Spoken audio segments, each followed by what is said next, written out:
كان يا مكان أيامنا أيام زمان. نصلي على النبي ونبدأ الكلام في مش بودكاست لما وفوانيس. لما وفوانيس وعيال بتهيس 30 يوم في الخريجة معانا.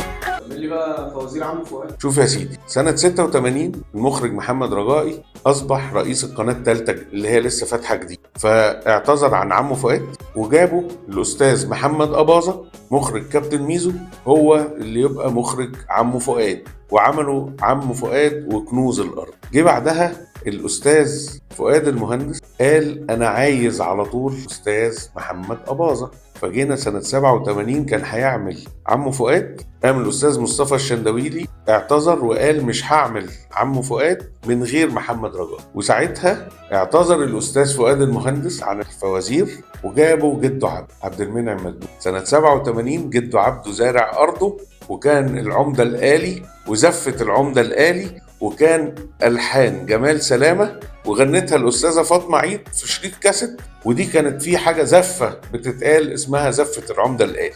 وفي 88 راح مكتبته، عملوا برضه جده عبده راح مكتبته. مش هكمل لك الباقي، هكمله لك بكرة، أنا لازم أشرب شاي. ما تنسوش تدعوا لهم. سلام.